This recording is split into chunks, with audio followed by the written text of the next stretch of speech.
Suamiku tidak pernah menyentuhku karena menikah terpaksa. Halo Bunda, apa kabar Bunda semuanya? Sebelum masuk ke ceritanya jangan lupa subscribe terlebih dahulu ya.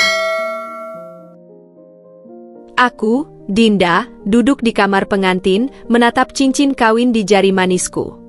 Cincin emas putih itu terasa begitu asing, seakan bukan milikku, seakan hanya sebuah simbol kosong dari sesuatu yang tidak benar-benar ada. Di luar, suara musik dan tawa dari para tamu masih terdengar, menggema di sepanjang lorong rumah besar ini. Aku bisa mendengar suara Umi bercakap-cakap dengan beberapa tamu, mungkin keluarga besar Mas Adam atau teman-temannya. Mereka semua pasti mengira aku adalah pengantin yang bahagia, memulai perjalanan baru dalam hidupku. Tapi kenyataannya, aku merasa seperti burung kecil yang dikurung dalam sangkar emas, indah di mata orang lain, tapi hampa dan tanpa kebebasan. Mas Adam duduk di ujung tempat tidur, diam. Matanya menatap layar ponselnya, sesekali mengetik sesuatu dengan wajah tanpa ekspresi. Aku mencuri pandang ke arahnya, mencoba membaca pikirannya, tapi tak ada satupun petunjuk tentang apa yang ia rasakan. Apakah dia juga terjebak dalam situasi yang sama sepertiku? Apakah pernikahan ini baginya hanyalah formalitas belaka, sesuatu yang harus dijalani tanpa perlu ada rasa? Aku ingin bertanya, ingin berbicara, ingin mencoba memahami keadaannya, tapi lidahku terasa keluh. Aku menarik napas dalam-dalam, mencoba menenangkan diri, tapi bayangan-bayangan masa lalu terus mengusik pikiranku. Seandainya aku memiliki keberanian untuk menolak perjodohan ini sejak awal, mungkin aku tidak akan berada di sini, di kamar yang seharusnya menjadi tempat penuh cinta bagi pasangan yang baru menikah. Seandainya aku tetap mempertahankan cintaku pada Dio, mungkin hidupku akan berbeda. Tapi semua sudah terjadi, dan aku harus menerima kenyataan bahwa aku kini adalah istri dari seseorang yang bahkan tidak menatapku. Aku meremas ujung gaun pengantinku yang sudah mulai kusut, lalu memberanikan diri untuk membuka percakapan. Mas, panggilku pelan, suaraku hampir tak terdengar. Mas Adam tidak langsung menoleh. Dia tetap menatap layar ponselnya, seakan tidak mendengarku. Aku menelan ludah, mencoba mengumpulkan keberanian lebih banyak lagi. Mas Adam, panggilku sekali lagi, kali ini lebih jelas. Akhirnya, dia menoleh, tapi hanya sebentar. Kenapa? Jawabnya singkat, suaranya datar, tanpa emosi. Aku ingin mengatakan banyak hal. Aku ingin menanyakan apakah dia bahagia, apakah dia juga merasa terpaksa dalam pernikahan ini, apakah ada sedikit saja niat dalam hatinya untuk mencoba mengenalku lebih dalam. Tapi yang keluar dari mulutku hanyalah, tidak ada. Aku tidak sanggup menghadapi kemungkinan bahwa dia akan menutup diri lebih jauh jika aku terlalu memaksanya bicara. Keheningan kembali mengisi ruangan. Aku bisa mendengar detak jam dinding yang berdetak lambat, seakan waktu berjalan lebih lama dari biasanya. Mas Adam bangkit dari tempat duduknya, meletakkan ponselnya di atas meja kecil di samping tempat tidur, lalu berjalan ke arah lemari. Dia melepas jasnya, menggantungnya dengan rapi, lalu mengambil piyama. Tanpa sepatah kata pun, dia masuk ke kamar mandi. Aku hanya bisa duduk diam, menatap pintu kamar mandi yang kini tertutup rapat. Setelah beberapa saat, Mas Adam keluar dengan piyama abu-abu dan rambut yang masih sedikit basah. Dia berjalan ke sisi tempat tidur dan tanpa menoleh ke arahku, dia naik ke ranjang, menarik selimut, lalu berbaring membelakangiku. Aku masih duduk di pinggir tempat tidur, merasa canggung. Malam pertama kami seharusnya menjadi awal dari kehidupan baru sebagai suami istri, tapi justru terasa seperti dua orang asing yang dipaksa tinggal dalam satu ruangan. Aku tidak tahu apa yang harus kulakukan. Aku hanya bisa menatap punggungnya, menunggu sesuatu, apapun itu, sapaan, percakapan ringan, atau bahkan hanya satu kalimat sederhana. Tapi yang kudapatkan hanyalah keheningan. Lama-lama, aku ikut berbaring, menarik selimut hingga menutupi tubuhku. Mataku menatap langit-langit kamar yang dihiasi ukiran-ukiran klasik. Udara malam terasa dingin, tapi bukan hanya karena AC yang menyala. Ada sesuatu yang lebih dingin dari itu, perasaan kesepian yang mulai merayapi hatiku. Aku menggigit bibir, menahan air mata yang mulai menggenang. Di luar, suara tamu-tamu mulai mereda. Pesta pernikahan kami akhirnya usai. Aku bisa mendengar langkah-langkah kaki di lorong, suara gelas-gelas beradu, dan bisikan-bisikan samar yang perlahan menghilang. Satu persatu lampu di rumah ini mulai dimatikan, meninggalkan kami dalam kesunyian yang lebih pekat. Aku memejamkan mata, berharap bisa tertidur dan melupakan segalanya untuk sementara waktu. Tapi bahkan dalam kegelapan, hatiku tetap terasa kosong. Malam ini bukanlah awal yang indah, melainkan awal yang dingin, yang membuatku bertanya-tanya, apakah aku akan selamanya terjebak dalam pernikahan tanpa cinta ini? Hari-hari berlalu dalam keheningan yang mencekik. Aku bangun setiap pagi di sisi Mas Adam yang bahkan tak pernah menyapaku. Dia selalu bergegas bersiap untuk bekerja, mengambil kemeja yang telah aku setrika sehari sebelumnya, lalu keluar dari kamar tanpa banyak bicara. Paling-paling hanya kata terima kasih yang meluncur dari bibirnya dengan nada datar, seolah itu hanya formalitas yang harus dia lakukan. Aku berusaha menelan rasa perih itu, meyakinkan diri bahwa mungkin dia hanya butuh waktu untuk menyesuaikan diri dengan kehidupan pernikahan. Namun, semakin hari, harapan itu semakin terkikis. Aku menghabiskan sebagian besar waktuku di rumah. Rumah yang besar dan megah ini terasa seperti sangkar luas tanpa kehidupan. Tidak ada suara, tidak ada kehangatan. Hanya aku dan dinding-dinding dingin yang seakan mengejakku dalam diam.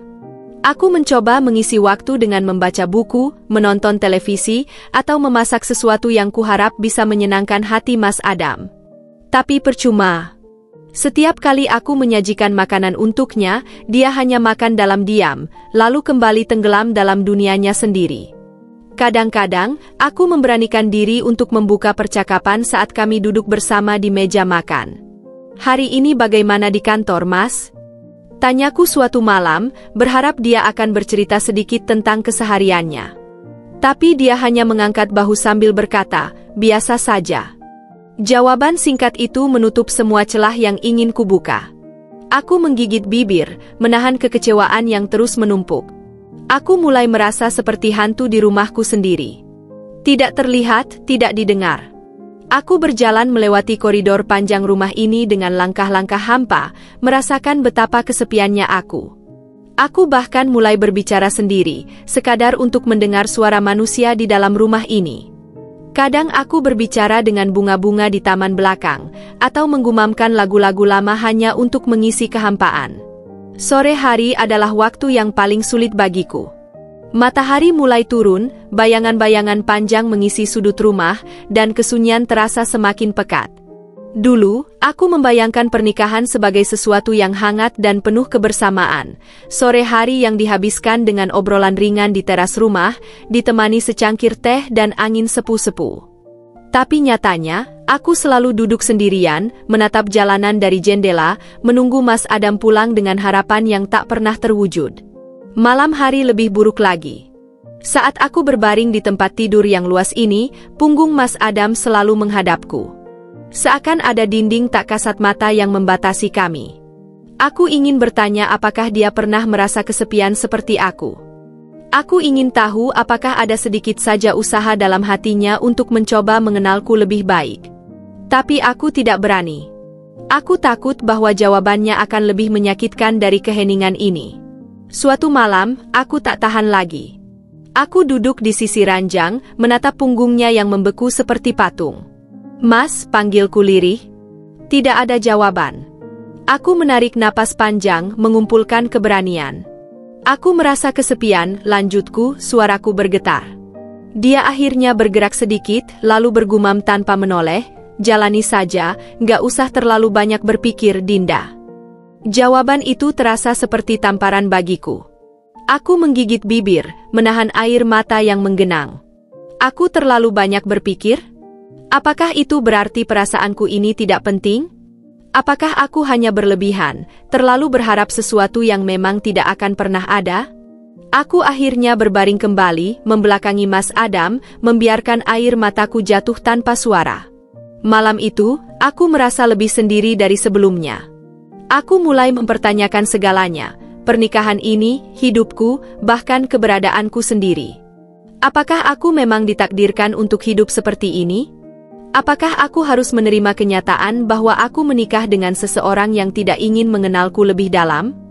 Aku tahu bahwa aku tidak bisa terus hidup dalam kehampaan ini. Tapi aku juga tidak tahu harus bagaimana. Aku terjebak di antara dua dunia, antara ingin berjuang atau menyerah pada takdir. Dan untuk pertama kalinya dalam hidupku, aku merasa benar-benar kehilangan arah. Malam itu, hujan turun dengan deras, menciptakan irama monoton di atap rumah yang luas namun terasa hampa. Aku duduk di sudut kamar, membiarkan cahaya lampu meja temaram menerangi wajahku yang dipenuhi kelelahan. Hari-hari tanpa kehangatan dari Mas Adam semakin membuatku merasa seperti bayangan di rumah sendiri. Aku butuh sesuatu untuk mengisi kekosongan ini, sesuatu yang bisa mengingatkanku bahwa aku masih hidup, bahwa aku masih memiliki perasaan. Aku mulai membuka laci meja rias, mencari sesuatu yang mungkin bisa mengalihkan pikiranku. Dan di sanalah aku menemukannya, sebuah foto lama yang terselip di antara dokumen-dokumen yang kubawa saat pindah ke rumah ini. Tanganku gemetar saat menarik foto itu keluar. Itu adalah gambar Dio dan aku, diambil bertahun-tahun yang lalu saat kami masih mahasiswa. Aku masih ingat saat itu, dia baru saja memenangkan turnamen basket, dan aku ada di tribun penonton, bersorak paling keras untuknya. Kami tertawa bahagia, wajah kami bersinar dengan kebebasan dan cinta yang tulus. Tidak ada kepalsuan, tidak ada perasaan terpaksa, hanya dua hati yang saling menemukan satu sama lain dalam kesederhanaan. Aku menatap foto itu lama, membiarkan kenangan membanjiri pikiranku. Dio adalah segalanya yang tidak kumiliki sekarang. Dia hangat, penuh perhatian, dan selalu tahu bagaimana membuatku tersenyum. Dia tidak pernah membuatku merasa sendirian. Dulu, kami sering menghabiskan waktu di kafe kecil dekat kampus, berbicara tentang mimpi-mimpi kami, tentang masa depan yang ingin kami bangun bersama. Aku ingat bagaimana dia selalu menggenggam tanganku dengan erat, seakan tidak ingin melepasku, seakan aku adalah bagian terpenting dalam hidupnya. Tapi semua itu sudah berlalu. Kami berpisah bukan karena kehilangan cinta, melainkan karena keadaan. Keluargaku menolak hubungan kami, mengatakan bahwa Dio bukan pria yang cukup mapan untukku. Mereka menginginkanku menikah dengan seseorang yang lebih terjamin, lebih sesuai dengan standar mereka, dan itulah yang membawaku ke dalam pernikahan dengan Mas Adam. Aku ingat bagaimana Dio memperjuangkanku, bagaimana dia mencoba meyakinkan keluargaku bahwa dia bisa membuatku bahagia. Tapi pada akhirnya, aku menyerah. Aku memilih menuruti keinginan orang tuaku, berharap bahwa kebahagiaan bisa datang seiring berjalannya waktu. Dan kini, disinilah aku, terperangkap dalam pernikahan yang dingin, dengan seorang suami yang bahkan tidak melihat ke arahku. Sementara Dio, entah di mana dia sekarang. Apakah dia sudah melupakan aku? Apakah dia telah menemukan seseorang yang lebih berani memperjuangkannya dibanding aku? Pikiranku dipenuhi oleh berbagai pertanyaan yang tidak akan pernah mendapatkan jawaban. Aku mengelus permukaan foto itu, merasakan hatiku semakin berat. Tiba-tiba, dadaku terasa sesak, dan tanpa bisa kutahan, air mata mengalir di pipiku. Aku tidak seharusnya memikirkan masa lalu, aku tahu itu. Tapi bagaimana bisa aku tidak merindukan saat-saat di mana aku merasa dicintai, dihargai, dan diinginkan? Aku menangis dalam diam, menekan foto itu ke dadaku, seolah dengan cara itu aku bisa kembali ke masa lalu, meski hanya untuk sesaat. Di luar kamar, suara hujan semakin deras, menciptakan suasana yang lebih melankolis. Aku ingin membiarkan diriku terhanyut dalam kenangan, tapi suara derit pintu tiba-tiba mengalihkan perhatianku. Aku buru-buru menghapus air mata dan memasukkan kembali foto itu ke dalam laci, tepat saat Mas Adam masuk ke kamar. Dia tidak melihatku. Seperti biasa, dia hanya berjalan melewatiku, mengambil piyama dari lemari, lalu masuk ke kamar mandi tanpa satu kata pun. Aku duduk diam, menatap punggungnya yang menghilang di balik pintu. Aku ingin berteriak padanya, ingin mengatakan bahwa aku merasa hancur, bahwa aku tidak sanggup hidup dalam pernikahan seperti ini. Tapi aku tahu itu tidak akan mengubah apapun. Jadi aku hanya duduk di sana, dalam kesunyian yang semakin pekat, sambil bertanya-tanya, bagaimana jika aku dulu lebih berani? Bagaimana jika aku tetap memilih Dio? Apakah hidupku akan berbeda? Apakah aku akan lebih bahagia? Ataukah aku memang ditakdirkan untuk selamanya terjebak di antara dua dunia, antara cinta yang seharusnya kumiliki dan kenyataan yang harus kujalani? Pagi itu, aku duduk di meja makan dengan tatapan kosong, menatap secangkir teh yang mulai dingin di hadapanku. Rasanya sudah lama sekali aku tidak merasakan semangat saat bangun pagi. Hari-hariku terasa sama, monoton dan penuh kehampaan. Mas Adam, seperti biasa, sudah berangkat kerja tanpa sepatah kata pun. Aku bahkan tidak ingat kapan terakhir kali kami benar-benar berbicara. Aku menghela napas panjang, lalu meraih ponsel yang tergeletak di meja. Saat aku membuka layar, sebuah pesan masuk dari nomor yang sudah lama tidak kulihat. Dinda, apa kabar? Aku dengar kamu sudah menikah. Aku ikut bahagia untukmu. By the way, aku ada tawaran pekerjaan di butik sepupuku. Kalau kamu tertarik, kabari aku ya. Aku membaca pesan itu berulang kali. Fahmi. Sudah lama sekali aku tidak mendengar namanya. Dia adalah salah satu teman terbaikku saat kuliah dulu.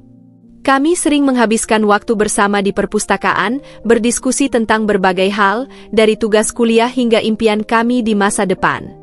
Aku tahu dia selalu menyukaiku, tapi hubungan kami tidak pernah lebih dari sekadar persahabatan. Setelah lulus, kami berpisah dan menjalani hidup masing-masing dan sekarang, tiba-tiba dia muncul kembali dengan tawaran yang menggelitik pikiranku. Aku menatap layar ponsel dengan ragu. Aku memang butuh sesuatu untuk mengisi waktuku, sesuatu yang bisa membuatku merasa berguna. Selama ini, aku hanya berdiam diri di rumah, tanpa tujuan, tanpa aktivitas yang berarti. Mungkin bekerja bisa menjadi pelarianku, sesuatu yang bisa memberiku ruang untuk bernapas di tengah pernikahan yang menyesakkan ini. Tanpa berpikir panjang lagi, aku mengetik balasan. Hai Fahmi. Aku baik. Terima kasih atas tawarannya. Bisa kita bicara lebih lanjut? Aku tertarik. Tidak butuh waktu lama sebelum ponselku bergetar kembali. Tentu. Aku bisa telepon sekarang kalau kamu tidak sibuk. Aku mengangguk, meskipun dia tidak bisa melihatnya. Beberapa detik kemudian, panggilannya masuk. Aku menelan ludah sebelum mengangkatnya. Halo, Fahmi, sapaku, berusaha terdengar ceria meski hatiku dipenuhi kegelisahan. Halo, Dinda. Senang sekali akhirnya bisa bicara denganmu lagi. Gimana hidupmu setelah menikah? Pertanyaannya membuatku terdiam sejenak. Aku ingin mengatakan yang sebenarnya, bahwa aku tidak bahagia, bahwa aku merasa seperti terjebak dalam pernikahan tanpa cinta, tapi aku menahannya. Aku tidak ingin terdengar menyedihkan. Baik, jawabku singkat, meskipun nada suaraku mungkin terdengar kurang meyakinkan. Fahmi tidak bertanya lebih jauh, dan aku bersyukur untuk itu. Dia mulai menjelaskan tentang pekerjaan yang ditawarkannya. Butik sepupunya sedang berkembang pesat dan membutuhkan seseorang untuk membantu mengelola operasional harian, mulai dari mengatur stok hingga melayani pelanggan. Pekerjaannya tidak terlalu berat dan jam kerjanya fleksibel. Itu terdengar seperti sesuatu yang bisa kulakukan, sesuatu yang bisa membuatku merasa lebih hidup. Jadi gimana? Kamu tertarik? Tanya Fahmi penuh harap. Aku mengangguk, meski sekali lagi dia tidak bisa melihatnya. Ya, aku ingin mencobanya, jawabku, mencoba menahan antusiasme yang tiba-tiba muncul di hatiku. Bagus. Aku akan atur pertemuan dengan sepupuku. Aku yakin kamu akan cocok di sana. Setelah beberapa menit berbincang, kami mengakhiri panggilan. Aku meletakkan ponsel di meja dan menghela napas lega. Untuk pertama kalinya dalam waktu yang lama, aku merasa memiliki sesuatu yang bisa kutunggu. Aku merasa memiliki sedikit harapan. Namun, kegembiraanku tidak bertahan lama. Saat malam tiba dan Mas Adam pulang ke rumah, aku memberanikan diri untuk membicarakan soal pekerjaan itu dengannya. Aku menunggunya selesai makan malam, yang seperti biasa berlangsung dalam keheningan, sebelum akhirnya membuka suara. Mas, aku ingin membicarakan sesuatu, kataku pelan, berusaha mencari waktu yang tepat. Mas Adam mengangkat wajahnya, menatapku sekilas sebelum kembali fokus pada piringnya. Apa? Tanyanya tanpa ekspresi. Aku menggenggam jemariku sendiri, berusaha mengumpulkan keberanian. Aku ingin bekerja, kataku akhirnya. Fahmi, teman lamaku menawariku pekerjaan di butik sepupunya. Aku pikir ini bisa menjadi sesuatu yang baik untukku, sesuatu yang membuatku lebih produktif. Untuk pertama kalinya, aku melihat reaksi nyata di wajahnya. Ia meletakkan sendoknya dan menatapku dengan tatapan tajam. "Kamu tidak perlu bekerja, Dinda," katanya dengan nada dingin. "Aku bisa memenuhi semua kebutuhanmu." Aku sudah menduga jawaban itu, tapi tetap saja rasanya menyakitkan. "Ini bukan tentang uang, Mas," kataku, mencoba menjelaskan. "Aku hanya ingin melakukan sesuatu untuk diriku sendiri. Aku merasa seperti tidak memiliki tujuan di rumah ini." Matanya menyipit, dan aku bisa merasakan ketegangan di antara kami semakin pekat. "Jadi kamu merasa tidak cukup dengan apa yang kuberikan?" tanyanya, suaranya syarat dengan ketidakpuasan. Aku menelan ludah, mencoba mengendalikan emosiku. "Bukan begitu. Aku hanya ingin merasa berguna. Aku tidak bisa terus berada di rumah sepanjang waktu tanpa melakukan apa-apa." Mas Adam menghela napas panjang, lalu menggeleng. "Aku tidak setuju. Aku tidak ingin istriku bekerja di tempat orang lain. Itu tidak perlu." Aku menatapnya, berharap dia bisa melihat betapa seriusnya aku. "Tapi Mas..." "Tidak ada tapi," potongnya dingin. Ia berdiri, mengambil piringnya, lalu berjalan ke dapur tanpa berkata apa-apa lagi. Aku hanya bisa duduk diam, menatap punggungnya yang menjauh dariku, seperti selalu. Aku menundukkan kepala, merasakan kepedihan menyusup ke dalam hatiku. Jadi begini caranya dia melihatku? Hanya sebagai seseorang yang harus diam di rumah, menunggu, dan menerima apapun yang dia berikan tanpa protes? Apakah baginya, aku tidak memiliki hak untuk memiliki hidupku sendiri? Malam itu, aku berbaring di ranjang dengan mata terbuka lebar, menatap langit-langit kamar. Aku tahu bahwa aku tidak bisa terus begini. Aku tahu bahwa aku harus memperjuangkan sesuatu untuk diriku sendiri. Tapi bagaimana caranya, jika setiap langkahku selalu dihentikan oleh seseorang yang bahkan tidak peduli padaku? Aku menarik napas panjang, berusaha menenangkan pikiranku. Namun, di dalam hati, aku sudah tahu satu hal, aku tidak akan menyerah begitu saja. Malam itu, aku duduk di ruang tamu dengan perasaan yang sulit diungkapkan. Pikiranku masih berkecamuk tentang pertengkaran kami kemarin. Aku tidak mengerti kenapa Mas Adam begitu menentang keinginanku untuk bekerja. Aku tidak meminta banyak, hanya sedikit kebebasan untuk melakukan sesuatu yang membuatku merasa hidup. Tapi dia tidak peduli. Seakan-akan aku hanyalah boneka yang dipajang di rumah ini, tidak lebih dari seseorang yang harus patuh tanpa mempertanyakan apapun. Suara jarum jam berdetak pelan, menciptakan ritme hening yang menyiksa. Sudah hampir tengah malam dan Mas Adam belum pulang. Belakangan ini, dia semakin sering pulang larut. Setiap kali kutanya, jawabannya selalu sama, urusan kerja. Aku ingin percaya padanya, ingin meyakinkan diriku bahwa dia benar-benar sibuk dengan pekerjaannya, tapi sulit untuk mengabaikan perasaan gelisah yang semakin hari semakin menghantuiku. Aku mencoba membaca buku untuk mengalihkan pikiranku, tapi kata-kata di halaman-halaman itu terasa kabur. Aku terus melirik ke arah pintu, berharap mendengar suara langkah kakinya, suara mobilnya berhenti di depan rumah, apapun yang bisa menghilangkan kecemasanku. Namun, yang kudapatkan hanyalah keheningan. Aku menggigit bibir bawahku, mencoba menahan rasa tidak sabar yang mulai membuncah di dadaku. Sekitar pukul 1 dini hari, suara mesin mobil akhirnya terdengar di depan rumah. Aku buru-buru bangkit, berjalan ke arah pintu dengan harapan bisa menyambutnya dan mungkin, hanya mungkin, bisa berbicara dengannya. Tapi saat aku membuka pintu, Mas Adam sudah berjalan melewatiku begitu saja, seakan aku tidak ada di sana. "Mas," panggilku, suaraku lebih pelan dari yang kuinginkan. Dia berhenti sejenak, tapi tidak menoleh ke arahku. "Apa?" tanyanya singkat, suaranya terdengar lelah dan tidak sabar. Aku menggigit bibir, mencoba menekan emosi yang bergejolak di dadaku. "Kamu semakin sering pulang larut," kataku, mencoba tetap tenang. "Aku hanya ingin tahu, ada apa?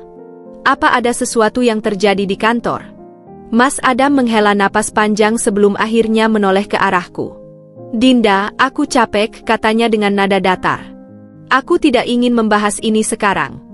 "Tapi Mas, aku khawatir," kataku, suaraku mulai bergetar. Setiap malam aku menunggu, bertanya-tanya kapan kamu akan pulang, apakah kamu baik-baik saja. Aku hanya ingin tahu, Mas. Apa aku tidak berhak untuk bertanya? Dia memandangku dengan tatapan yang sulit diartikan, lalu menggeleng pelan. Kamu terlalu banyak berpikir, Dinda, katanya. Aku hanya sibuk dengan pekerjaan. Itu saja. Tapi kenapa aku merasa seperti kamu semakin menjauh? Tanyaku lirih. Kenapa aku merasa seperti kita bukan suami istri, tapi hanya dua orang asing yang kebetulan tinggal di rumah yang sama? Aku melihat sesuatu berkedip di matanya, kemarahan mungkin? Atau kebingungan? Tapi dia tidak mengatakan apa-apa. Dia hanya mendesah, lalu berjalan melewatiku lagi. Aku capek, katanya sebelum masuk ke kamar dan menutup pintu di belakangnya. Aku berdiri diam di tempat, merasakan dadaku semakin sesak. Aku ingin marah, ingin berteriak, ingin mengatakan bahwa ini tidak adil. Tapi untuk apa? Mas Adam tidak pernah benar-benar mendengarku. Aku berjalan perlahan ke sofa dan duduk kembali. Mataku mulai panas, tapi aku menolak untuk menangis. Aku tidak ingin terlihat lemah, bahkan di hadapan diriku sendiri. Tapi jauh di dalam hati, aku tahu bahwa aku mulai kelelahan. Aku tidak bisa terus hidup seperti ini, dalam ketidakpastian, dalam kesepian yang semakin menyesakkan. Saat itulah aku memutuskan sesuatu. Aku tidak akan terus berdiam diri. Jika Mas Adam tidak ingin memberiku jawaban, aku akan mencari tahu sendiri. Aku akan menemukan kebenaran, apapun itu, karena aku tidak bisa terus berpura-pura bahwa semuanya baik-baik saja. Aku menarik napas dalam-dalam dan menatap ke arah kamar yang pintunya tertutup rapat. Jika Mas Adam menyimpan rahasia dariku, maka aku akan menemukannya. Dan aku siap menghadapi apapun yang akan kutemukan. Hari itu, suasana rumah terasa lebih tegang dari biasanya. Aku duduk di ruang tamu dengan perasaan cemas yang sulit dijelaskan. Orang tuaku akan datang berkunjung, dan entah kenapa, aku merasa seperti seorang anak kecil yang ketahuan melakukan kesalahan.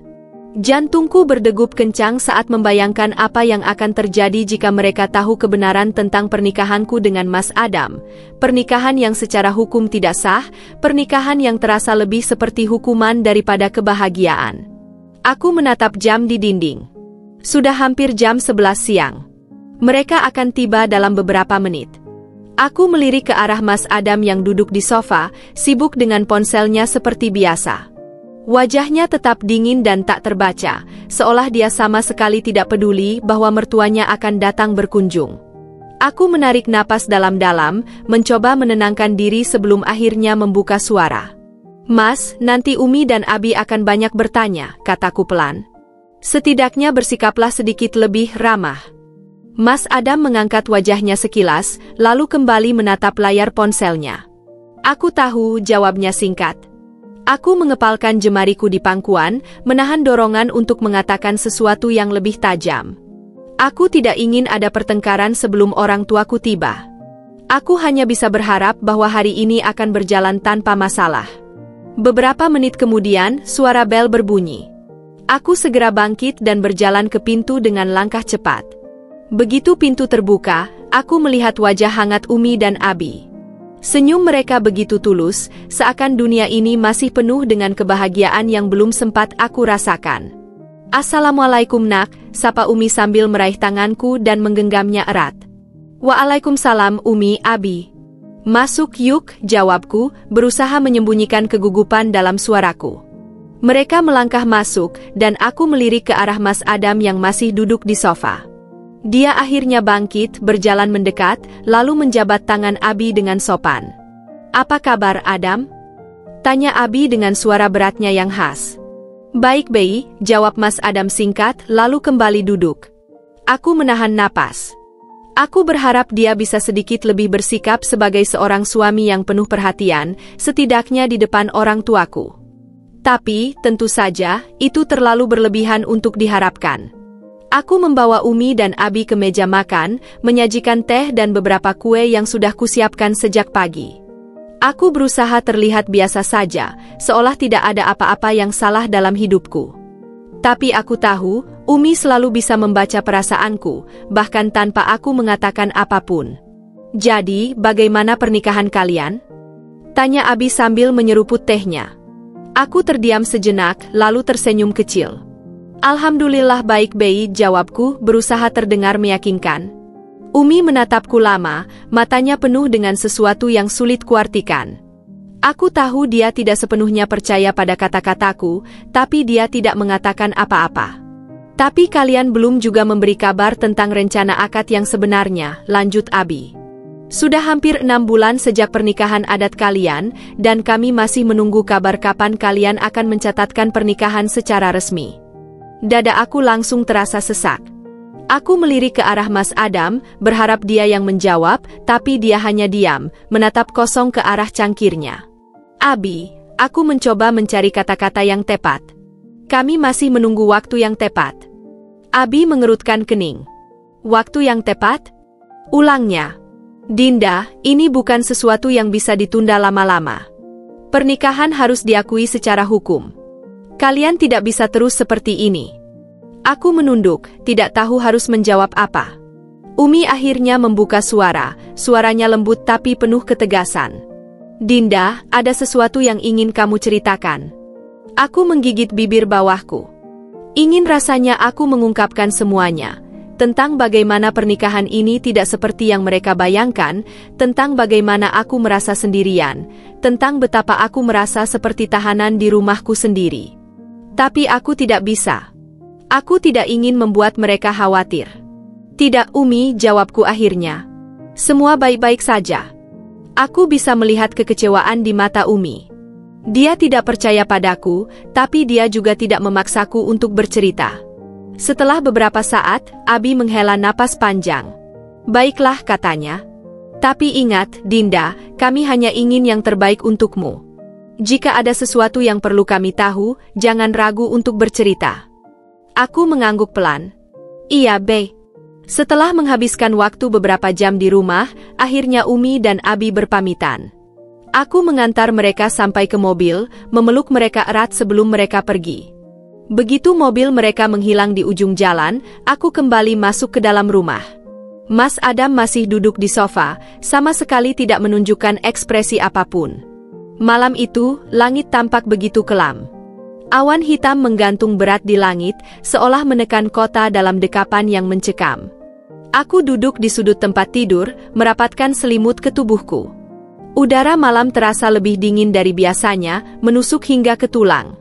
Aku melirik jam di dinding, sudah hampir tengah malam, tapi Mas Adam belum juga pulang. Aku menunggu dengan perasaan campur aduk.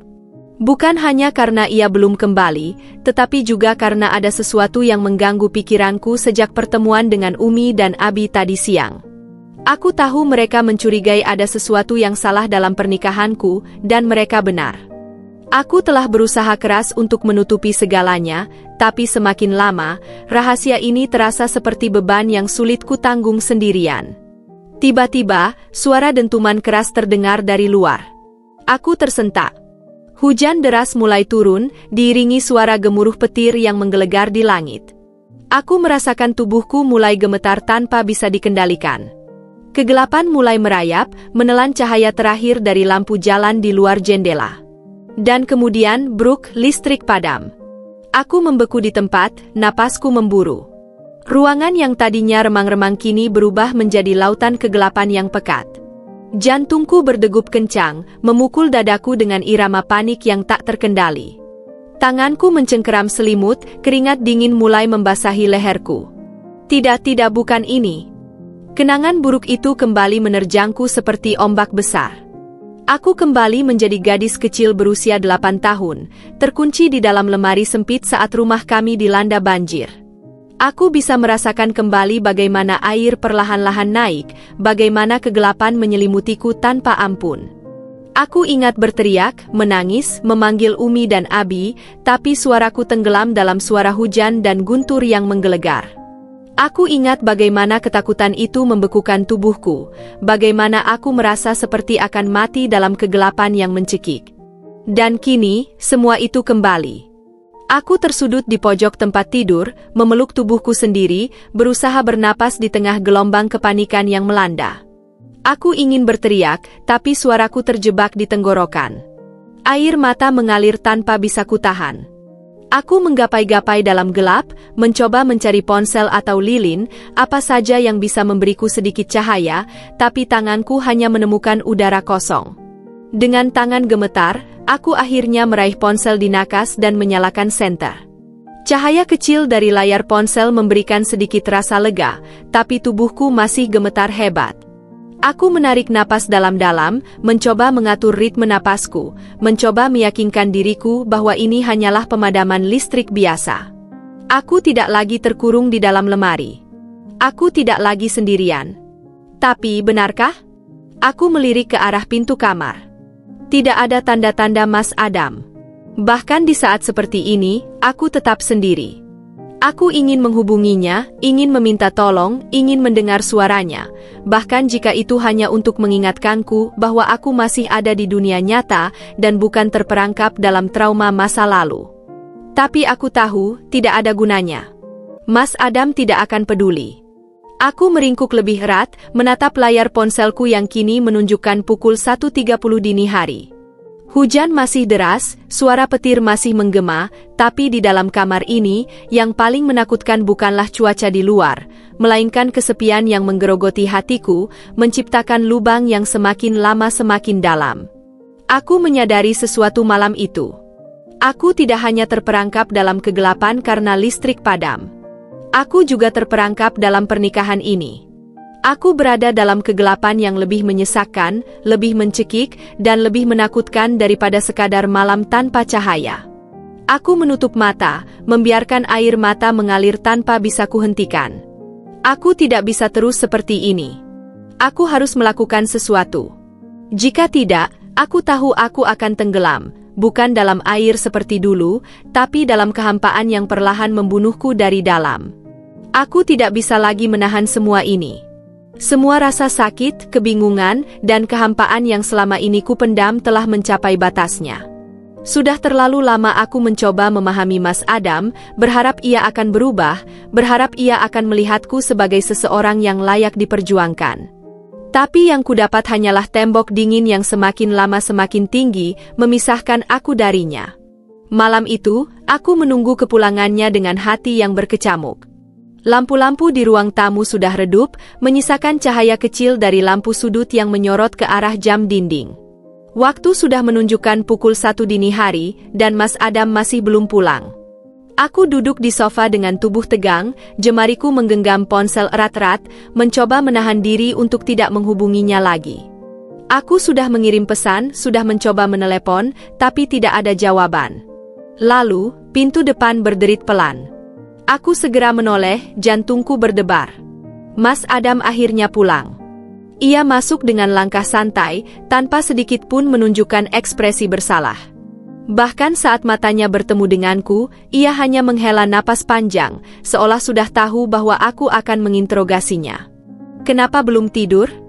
tanyanya, suaranya datar, seolah kehadiranku di ruang tamu tidak lebih dari gangguan kecil dalam rutinitasnya.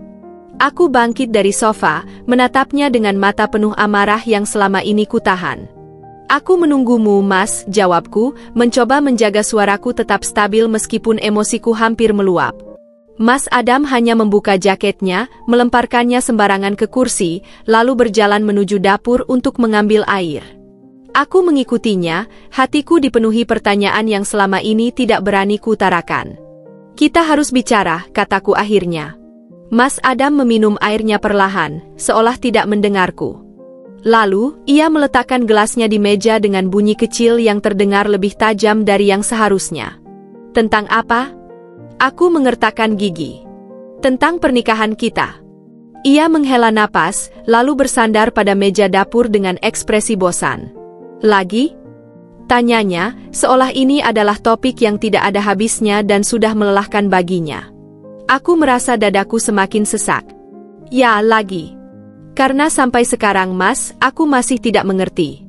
Kenapa kamu tetap bersikap seperti ini padaku? Kenapa kita menikah kalau kamu tidak pernah mencoba untuk membangun hubungan ini?" Mas Adam menatapku dengan mata dingin. "Kamu macem-macem banget ya pikirannya, segala sesuatu dipikirkan." Kata-kata itu menusukku lebih dalam dari yang kubayangkan. Aku mengepalkan tangan di sisi tubuhku, mencoba menahan amarah yang membara di dadaku. Aku banyak berpikir, "Mas, aku ini istrimu. Wajar kalau aku bertanya, wajar kalau aku ingin tahu apakah aku ini hanya seseorang yang kebetulan berada di rumah ini atau memang seseorang yang berarti untukmu." Ia tertawa kecil, tapi tidak ada kehangatan di dalamnya. "Kenapa kamu selalu butuh kepastian? Kenapa kamu tidak bisa menerima saja keadaan ini?" Aku merasakan air mata mulai menggenang di mataku, tapi aku menolaknya. Aku tidak mau menangis lagi. Aku sudah terlalu sering menangis.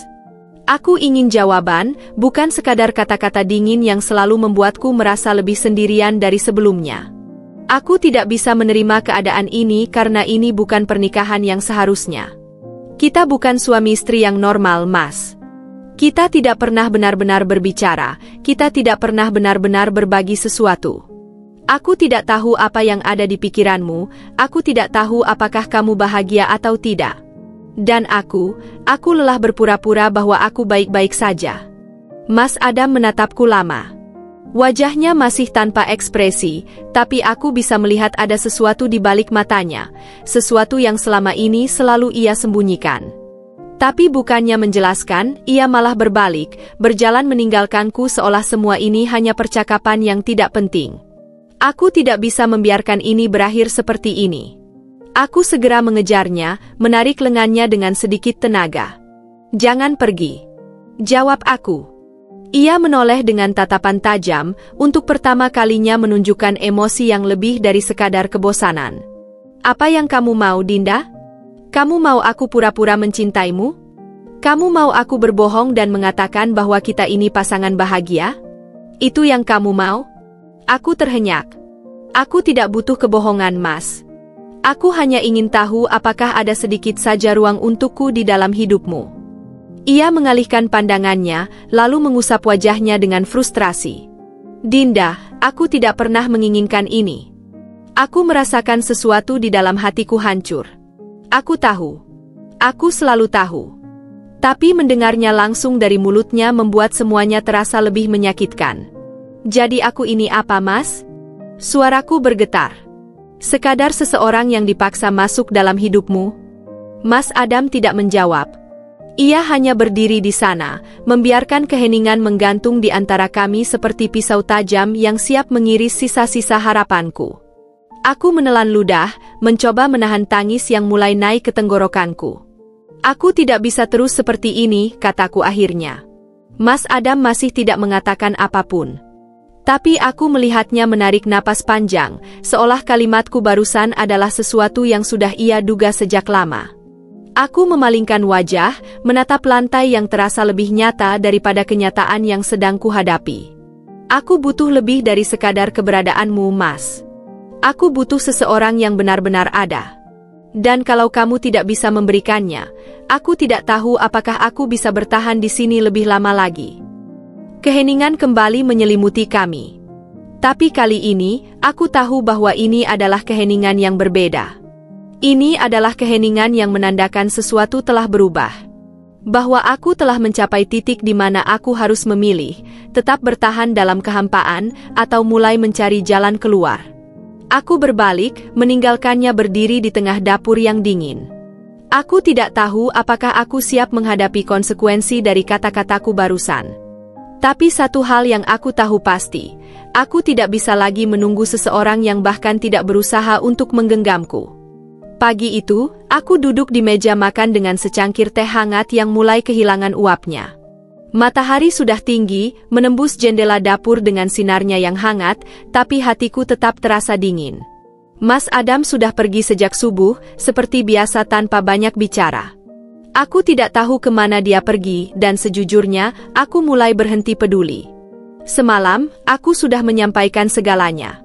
Aku sudah mengatakan bahwa aku tidak bisa terus hidup dalam kehampaan. Tapi apakah itu mengubah sesuatu? Tidak. Mas Adam tetaplah Mas Adam, diam, dingin, dan tidak peduli. Aku tidak bisa lagi menunggu keajaiban yang tak kunjung datang. Aku harus mulai mengambil langkah untuk diriku sendiri. Pikiranku kembali ke tawaran Fahmi. Aku sudah menolak 1 kali, tapi setelah percakapanku dengan Mas Adam, aku tahu bahwa aku tidak bisa terus mengurung diri di rumah ini, di dalam pernikahan yang kosong. Aku butuh sesuatu untuk menyibukkan diri, sesuatu yang bisa memberiku rasa berarti. Aku butuh keluar dari penjara tak kasat mata ini. Tanpa berpikir panjang, aku mengambil ponsel dan menghubungi Fahmi. Halo Din. Suara Fahmi terdengar bersemangat, seolah ia sudah menunggu kabarku. Halo Fahmi, aku menghela napas, mencoba mengumpulkan keberanian. Apakah tawaran pekerjaan itu masih berlaku? Tentu saja. Kamu mau mencobanya? Aku menggigit bibir, menatap secangkir teh di depanku yang sudah mendingin sepenuhnya. Ya, aku mau. Fahmi tertawa kecil. Bagus. Aku yakin kamu akan suka. Butik ini milik kakakku, tapi dia butuh seseorang yang bisa membantu mengelola pelanggan dan memilih koleksi baru. Aku yakin kamu punya selera yang bagus. Aku tersenyum kecil. Sudah lama sekali seseorang mempercayai kemampuanku. Terima kasih, Fahmi. Aku akan datang besok. Setelah menutup telepon, aku menghela napas panjang. Rasanya seperti beban di dadaku sedikit berkurang. Aku tahu ini bukan solusi untuk semua masalahku, tapi setidaknya ini langkah pertama. Keesokan harinya, aku berdiri di depan butik yang sederhana tapi elegan. Nama Azura Butik terpampang di atas pintu dengan huruf emas yang berkilau di bawah matahari pagi. Aku menarik napas dalam, mencoba mengusir rasa gugup yang tiba-tiba menyerang. Aku tidak pernah bekerja sebelumnya, tidak pernah benar-benar menjadi bagian dari sesuatu di luar rumah tangga yang selama ini mengurungku. Tapi kali ini, aku ingin mencoba. Aku ingin membuktikan bahwa aku bisa lebih dari sekadar istri yang ditinggalkan di rumah. Saat aku masuk, seorang wanita yang lebih tua, mungkin berusia awal 40-an, menyambutku dengan senyum ramah. Kamu pasti Dinda. Aku Rina, kakaknya Fahmi, katanya sambil mengulurkan tangan. Aku membalas uluran tangannya, sedikit terkejut dengan aura hangat yang dipancarkannya. Terima kasih sudah memberiku kesempatan bekerja di sini, kataku dengan tulus. Ah, jangan begitu. Justru aku yang senang kamu mau membantu, katanya. Ayo, aku tunjukkan butik ini. Aku mengikuti Rina, mataku menyapu interior butik yang didekorasi dengan indah. Rak-rak dipenuhi pakaian dengan warna-warna pastel yang lembut, manekin berdiri anggun dengan gaun-gaun elegan, dan sudut-sudut ruangan dihiasi dengan tanaman hijau kecil yang memberikan suasana nyaman. Aku langsung jatuh cinta dengan tempat ini. Di sini, kami tidak hanya menjual pakaian, tapi juga membantu pelanggan menemukan sesuatu yang benar-benar cocok untuk mereka, Rina menjelaskan. Aku ingin butik ini menjadi tempat di mana orang-orang merasa percaya diri dengan apa yang mereka pakai. Aku mengangguk, merasa terinspirasi. Aku pernah membaca tentang fashion sebagai bentuk ekspresi diri, tapi selama ini aku tidak pernah benar-benar memikirkannya. Mungkin, dengan bekerja di sini, aku juga bisa menemukan kembali diriku, seseorang yang sudah lama terlupakan dalam bayang-bayang pernikahan yang tak bernyawa. Hari pertamaku berjalan cukup lancar. Aku belajar tentang koleksi yang ada, cara menghadapi pelanggan, dan bagaimana mengatur tampilan butik agar menarik. Rina adalah mentor yang sabar, dan aku merasa nyaman bekerja dengannya. Untuk pertama kalinya dalam waktu yang lama, aku merasa berguna. Namun, kebahagiaan kecilku tidak bertahan lama. Malamnya, ketika aku pulang, aku menemukan Mas Adam sudah di rumah. Ia duduk di ruang tamu dengan ekspresi yang sulit dibaca. Saat aku masuk, ia langsung menatapku tajam. Kamu pergi kemana? Tanyanya dingin. Aku meletakkan tas di meja dengan tenang. Aku mulai bekerja hari ini. Ekspresinya berubah. Kamu menerima tawaran itu? Ya, jawabku tanpa ragu. Mas Adam mengusap wajahnya dengan kasar. Dinda, aku sudah bilang, kamu tidak perlu bekerja. Aku bisa memenuhi semua kebutuhanmu. Aku mendekat, menatapnya dengan mata yang tak lagi dipenuhi keraguan. Mas, ini bukan soal uang. Ini soal aku. Aku butuh melakukan sesuatu untuk diriku sendiri. Aku butuh merasa hidup. Ia terdiam, tampak berpikir. Aku bisa melihat kemarahan yang ia tahan, tapi aku juga bisa melihat sesuatu yang lain, sesuatu yang mirip dengan ketakutan. Apa kamu ingin menjauh dariku? Tanyanya pelan. Aku menghela napas panjang. Aku ingin menemukan diriku lagi, Mas. Kalau itu berarti menjauh darimu, mungkin memang begitu. Mas Adam tidak berkata apa-apa lagi. Ia hanya bangkit dari sofa, berjalan menuju kamar, meninggalkanku berdiri sendirian di ruang tamu yang terasa lebih dingin dari biasanya. Aku tahu bahwa keputusanku akan semakin memperlebar jarak di antara kami. Tapi untuk pertama kalinya dalam hidupku, aku memilih diriku sendiri. Aku memilih kebebasan. Malam itu, aku duduk di tepi ranjang dengan perasaan yang berkecamuk. Pikiranku terus melayang pada percakapanku dengan Mas Adam tadi sore. Aku sudah menduga dia tidak akan senang dengan keputusanku untuk bekerja, tapi aku tidak menyangka dia akan bereaksi seperti itu. Tatapan matanya penuh kemarahan, frustrasi, dan sesuatu yang belum bisa kupahami sepenuhnya. Seolah ada sesuatu yang ia sembunyikan dariku, sesuatu yang tidak ingin ia katakan. Aku memandang ke arah ponselku di meja. Layar hitamnya tampak menggoda, seolah mengundangku untuk menyelidiki sesuatu yang selama ini hanya berani kucurigai dalam hati. Aku sudah lama merasa ada yang tidak beres dengan Mas Adam, jam pulangnya yang semakin larut, telepon-telepon yang ia jawab dengan suara pelan, dan sikapnya yang semakin hari semakin jauh. Aku selalu mencoba mengabaikannya, menenangkan diriku bahwa mungkin aku hanya terlalu curiga. Tapi malam ini, aku merasa tidak bisa lagi menutup mata. Perlahan, aku berdiri dan melangkah ke arah meja, mengambil ponselnya yang tergeletak di sana. Tanganku sedikit gemetar saat menekan tombol daya, dan layar menyala, menampilkan wallpaper sederhana berlatar hitam. Aku menelan ludah, jantungku berdegup lebih cepat dari biasanya. Aku tahu ini salah. Aku tahu aku seharusnya tidak mengintip sesuatu yang bukan milikku. Tapi aku juga tahu bahwa aku tidak bisa terus hidup dalam ketidakpastian. Dengan jari yang sedikit berkeringat, aku mengusap layar ke atas. Tidak ada password. Aku mengerjapkan mata, sedikit terkejut dengan betapa mudahnya aku bisa mengakses ponselnya. Apakah ini pertanda bahwa sebenarnya Mas Adam tidak menyembunyikan apa-apa? Atau justru sebaliknya, dia terlalu percaya diri bahwa aku tidak akan pernah berani memeriksa ponselnya? Aku membuka aplikasi pesan. Dalam sekejap, mataku menangkap satu nama yang langsung membuat tubuhku membeku. Rina. Telingaku berdenging. Rina? Apakah ini Rina yang sama dengan pemilik butik tempatku bekerja? Tidak mungkin. Pasti hanya kebetulan. Dengan napas tertahan, aku mengetuk nama itu dan membuka percakapan mereka. Semakin aku membaca, semakin hatiku terasa mencelos. Kamu jadi datang malam ini? Iya, aku bilang ke Dinda ada urusan kerja. Aku akan datang setelah dia tidur. Jangan terlalu lama. Aku sudah kangen. Jari-jariku menegang di atas layar. Aku menatap pesan-pesan itu, berharap ini semua hanya mimpi buruk yang bisa segera kutinggalkan. Tapi ini nyata. Hitam di atas putih. Bukti bahwa kecurigaanku selama ini benar. Mas Adam tidak hanya bersikap dingin padaku, tapi dia juga sudah mendua. Nafasku terasa berat. Aku merasa seolah-olah seluruh dunia di sekelilingku mulai runtuh. Hatiku berdebar, bukan karena gugup, tapi karena kemarahan yang mulai membakar dari dalam dadaku. Aku menggigit bibirku, mencoba menahan isakan yang ingin keluar. Aku tidak ingin menangis. Tidak kali ini. Aku terus menggulir percakapan mereka, menemukan lebih banyak pesan mesra, foto-foto yang dikirim Mas Adam ke Rina, bahkan bukti bahwa mereka sudah bertemu berkali-kali.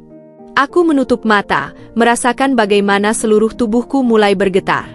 Bukan hanya karena marah, tapi juga karena sakit yang tak bisa kujelaskan dengan kata-kata.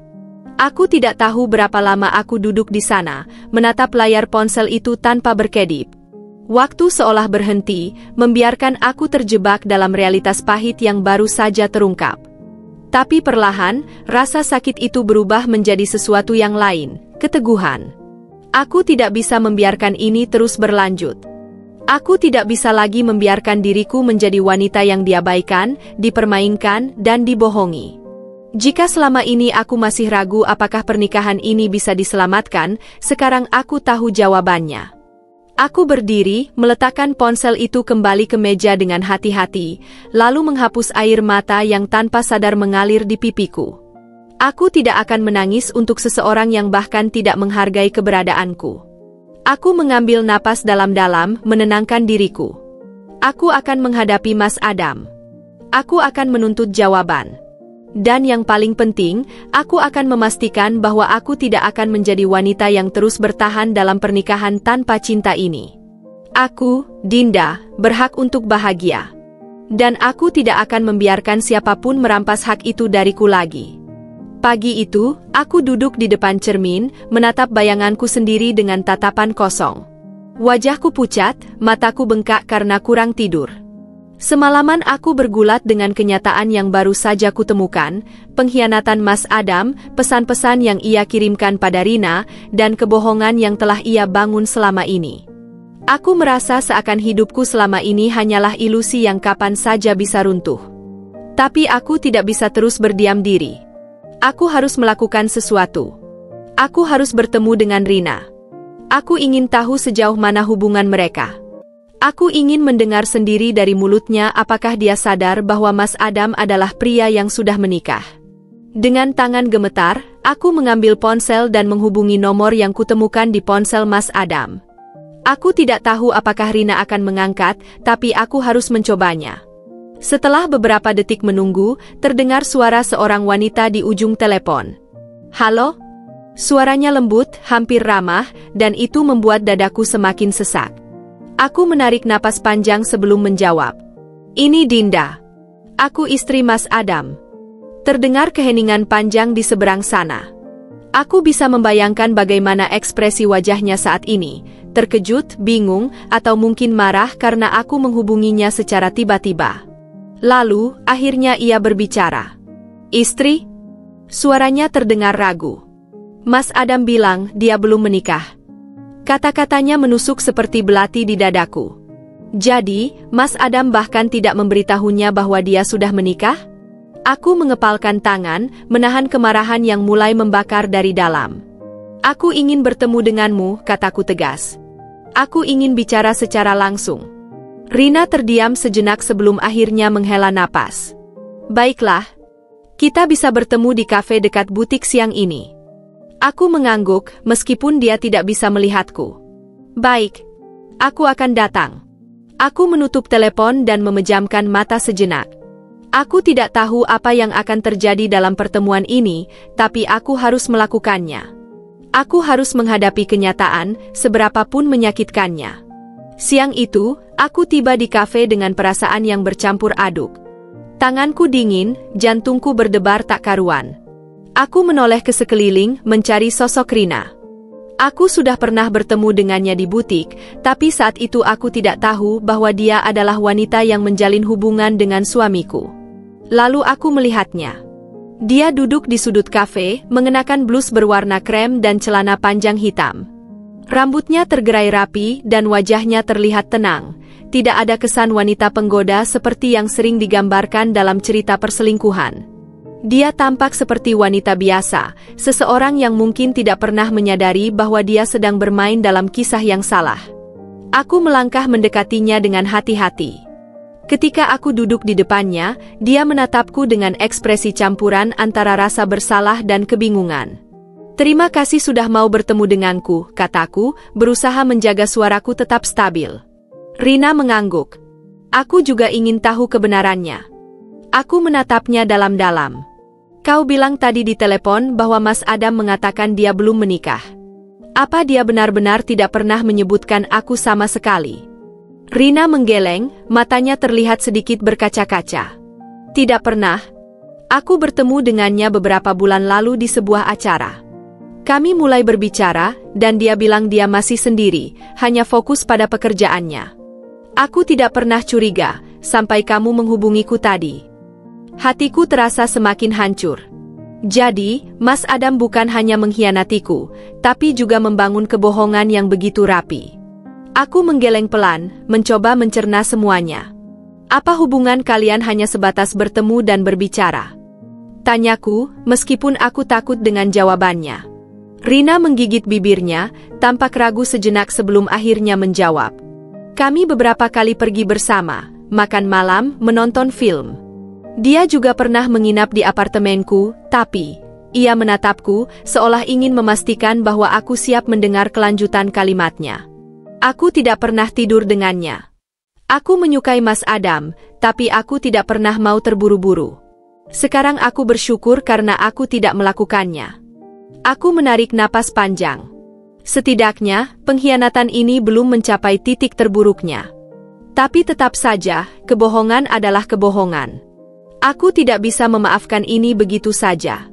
Aku minta maaf, Dinda, kata Rina tiba-tiba. Aku benar-benar tidak tahu. Aku menatapnya, mencoba mencari tanda-tanda kebohongan di wajahnya, tapi yang kulihat hanyalah ketulusan. Aku ingin membencinya, ingin menyalahkannya atas semua ini, tapi bagaimana bisa?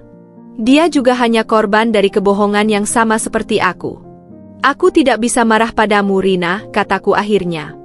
Aku hanya ingin tahu kebenarannya. Dia mengangguk, matanya penuh simpati.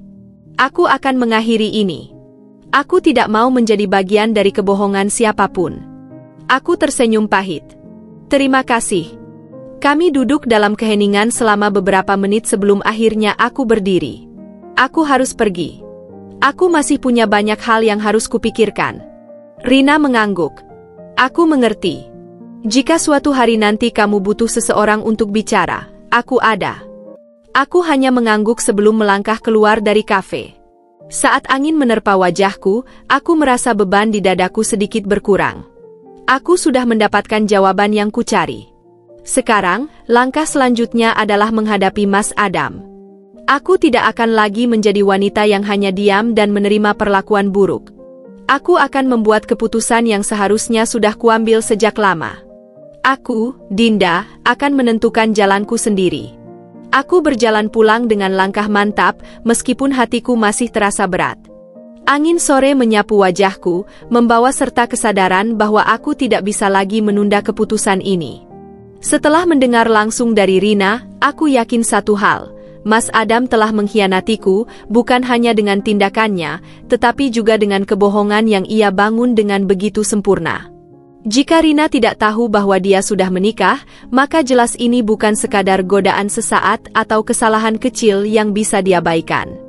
Ini adalah pengkhianatan yang disengaja. Setibanya di rumah, aku melihat lampu ruang tamu masih mati.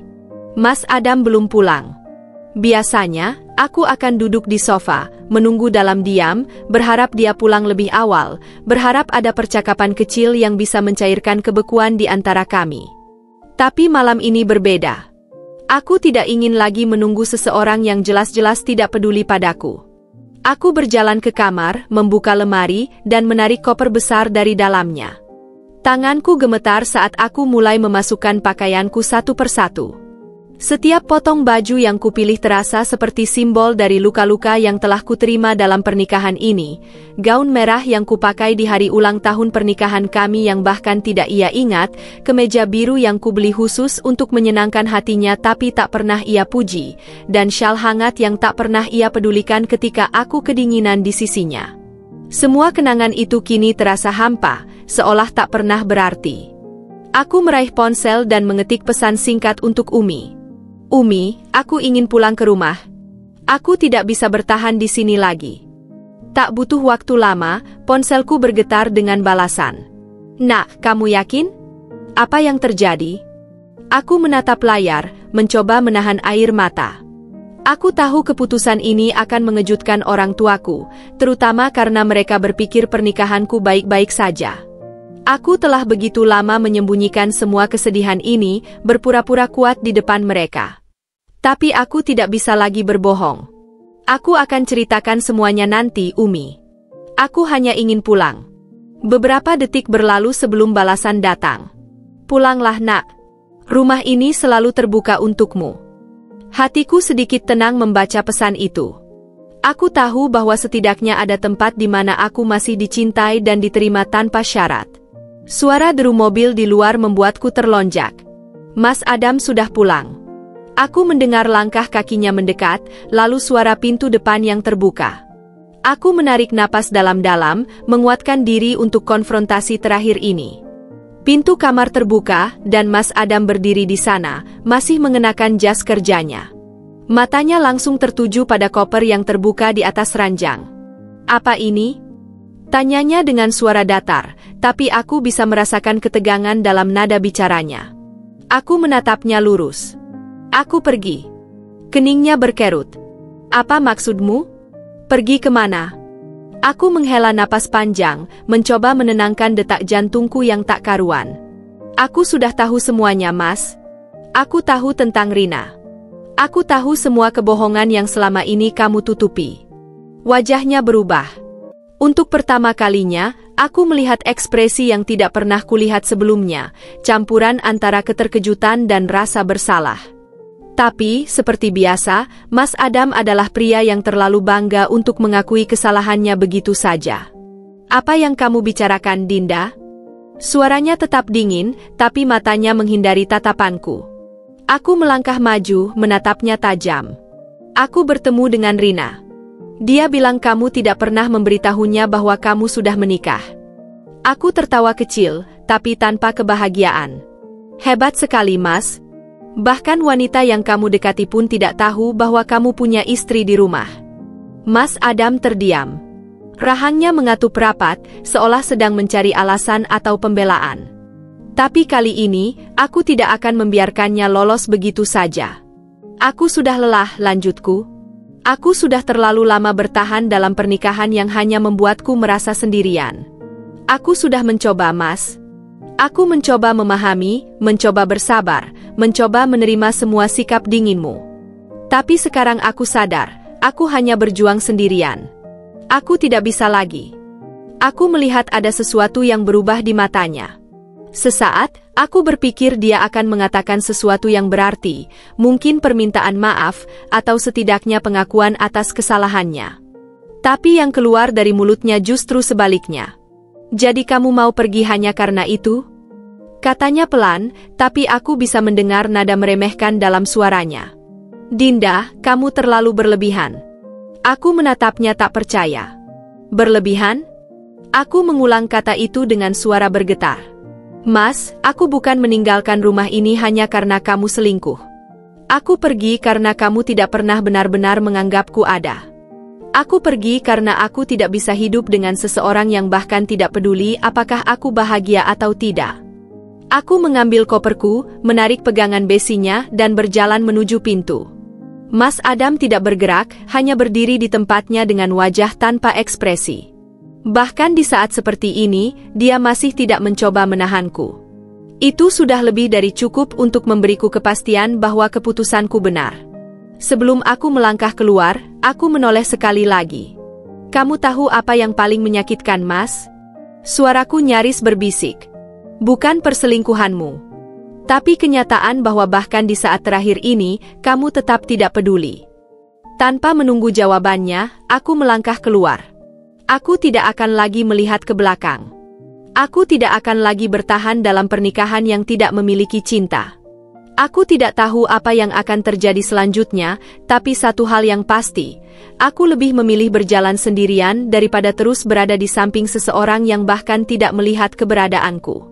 Sudah beberapa bulan sejak aku meninggalkan rumah itu, rumah yang seharusnya menjadi tempatku membangun kehidupan baru sebagai seorang istri, tetapi justru menjadi penjara emosional yang menguras jiwaku. Sejak hari aku pergi, aku tidak pernah lagi menghubungi Mas Adam. Tidak ada pesan, tidak ada telepon, tidak ada keinginan untuk mengetahui bagaimana hidupnya tanpa aku. Aku sibuk menyusun ulang kepingan-kepingan hatiku yang telah lama hancur, berusaha menemukan kembali diriku yang telah lama terkubur dalam pernikahan yang dingin dan tanpa cinta. Tapi takdir selalu punya cara untuk menunjukkan kebenarannya. Suatu sore, saat aku sedang duduk di ruang tamu rumah Umi, menikmati teh hangat sambil membaca buku, Umi tiba-tiba datang dengan ekspresi yang sulit ditebak. Ia duduk di sampingku, menatapku dengan hati-hati sebelum akhirnya membuka suara. "Nak, kamu sudah dengar kabar tentang Mas Adam?" Aku meletakkan cangkir teh di meja, menatapnya dengan dahi berkerut. "Tidak, Umi. Ada apa dengannya?" Umi menarik napas panjang sebelum menjawab, dia kehilangan pekerjaannya. Katanya, dia terlibat dalam korupsi di kantornya. Aku terdiam.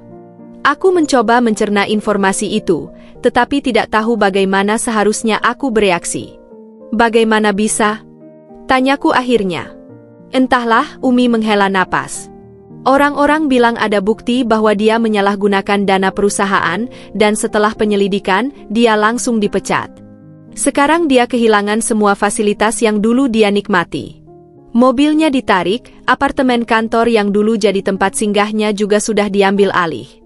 Aku dengar sekarang dia tinggal di rumah kontrakan kecil, sendirian. Aku menggenggam cangkir teh di tanganku erat-erat. Ironis. Dulu, dia mengabaikanku, memilih mengejar kehidupan yang penuh dengan kebohongan dan manipulasi. Dan sekarang, dia kehilangan segalanya. Aku tidak tahu apakah ini bisa disebut karma, tetapi sejujurnya, aku tidak merasa kasihan.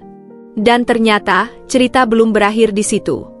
Umi kembali berbicara dengan suara pelan, seolah ragu apakah dia harus memberitahuku atau tidak. Dinda, ada satu hal lagi. Rina meninggalkannya. Aku menoleh cepat.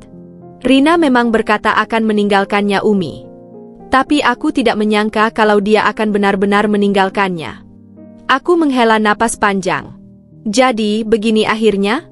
Lelaki yang dulu merasa lebih memilih Rina daripada aku, yang begitu mudahnya berbohong dan mengkhianati, kini ditinggalkan oleh wanita yang sebenarnya tidak pernah benar-benar mencintainya. Dulu, mungkin aku akan merasa puas mengetahui semua ini. Mungkin aku akan merasa menang, merasa seolah semesta akhirnya membalas semua kesakitan yang pernah dia berikan padaku. Tapi sekarang, aku hanya merasa kosong. Dinda? Umi menatapku, seolah mencoba menebak apa yang ada dalam pikiranku. Aku tersenyum kecil, meskipun hatiku sendiri tidak yakin bagaimana perasaanku. Aku tidak merasa senang, Umi. Tapi aku juga tidak merasa kasihan. Aku hanya merasa, inilah yang memang pantas dia dapatkan. Umi menggenggam tanganku, matanya penuh kasih sayang. Yang terpenting, sekarang kamu sudah bebas darinya. Kamu tidak perlu lagi memikirkan dia. Aku mengangguk. Iya, Umi. Aku sudah tidak peduli lagi. Dan itu adalah kebenaran.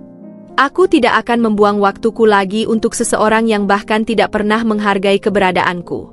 Mas Adam kini hanya bagian dari masa laluku, sebuah bab yang telah kututup rapat. Langit pagi di kota ini terasa lebih cerah dari biasanya. Aku menatap sinar matahari yang masuk melalui jendela butik, menyapa lembaran-lembaran kain yang tergantung rapi di rak.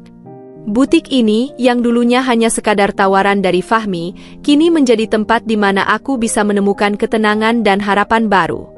Setiap jahitan, setiap desain, setiap pelanggan yang datang membawa cerita mereka sendiri, membuatku merasa bahwa aku masih punya tempat di dunia ini. Aku tidak lagi terjebak dalam rumah yang dingin dan sunyi, tidak lagi menunggu seseorang yang tak pernah melihatku, dan yang terpenting, aku tidak lagi merasa tidak berharga. Di butik ini, walaupun masih bersinggungan dengan Rina, tapi aku bisa tersenyum tanpa paksaan, bisa tertawa tanpa takut dihakimi, dan bisa mengembangkan bakat yang dulu terkubur dalam pernikahan yang membelengguku. Fahmi sering mampir, memastikan bahwa aku baik-baik saja.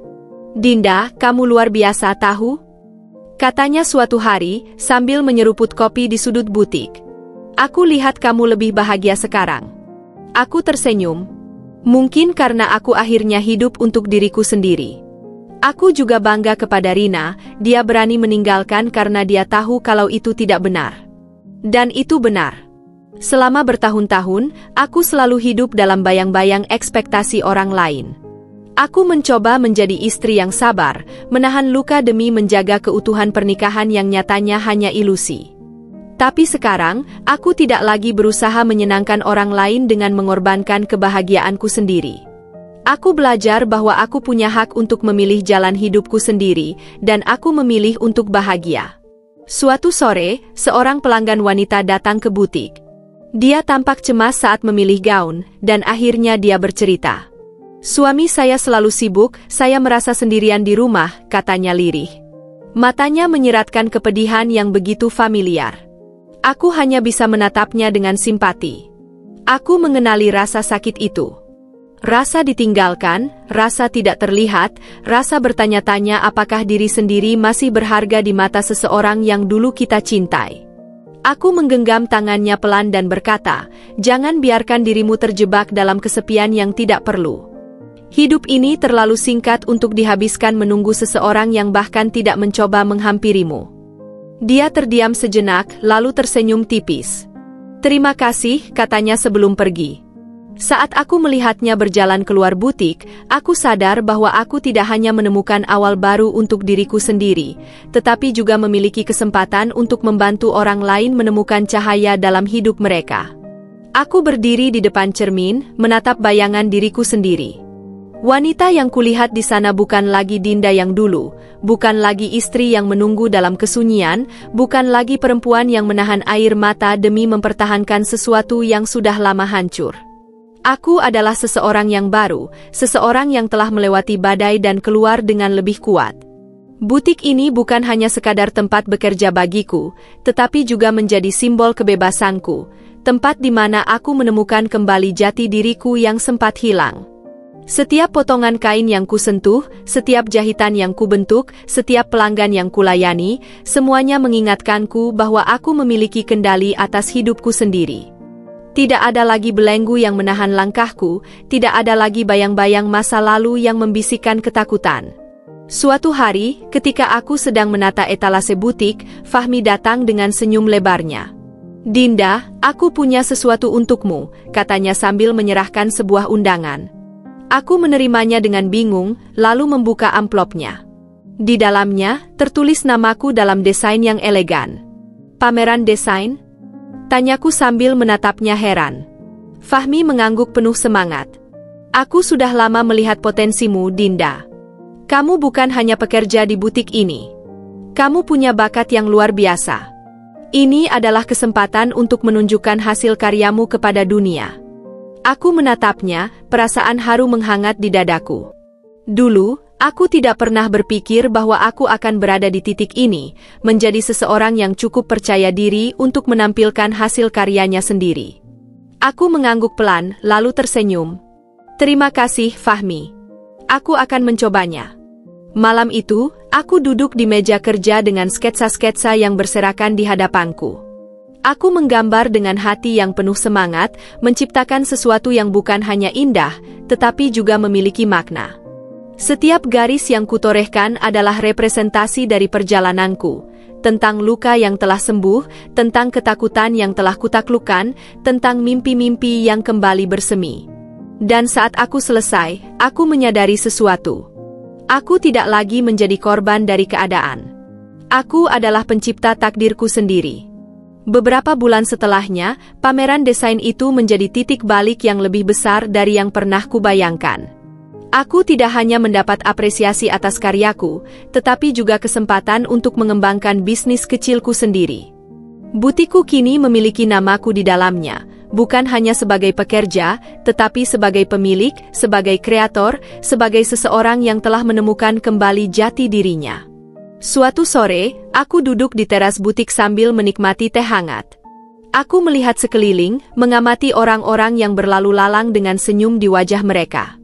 Aku menghirup udara dalam-dalam, merasakan ketenangan yang sudah lama tidak kurasakan. Aku pernah mengira bahwa kebahagiaan hanya bisa datang dari seseorang yang mencintaiku. Aku pernah berpikir bahwa untuk merasa utuh, aku harus menjadi bagian dari kehidupan seseorang. Tapi kini aku sadar, kebahagiaan itu bukan sesuatu yang diberikan orang lain. Itu adalah sesuatu yang harus kuciptakan sendiri. Aku, Dinda, bukan lagi perempuan yang terjebak dalam pernikahan yang kosong. Aku bukan lagi istri yang menunggu cinta yang tak pernah datang. Aku adalah diriku sendiri, kuat, mandiri, dan berhak atas kebahagiaan yang kutentukan sendiri. Dan aku tahu, ini bukanlah akhir dari kisahku. Ini adalah awal dari sesuatu yang jauh lebih besar. Sesuatu yang akhirnya benar-benar milikku.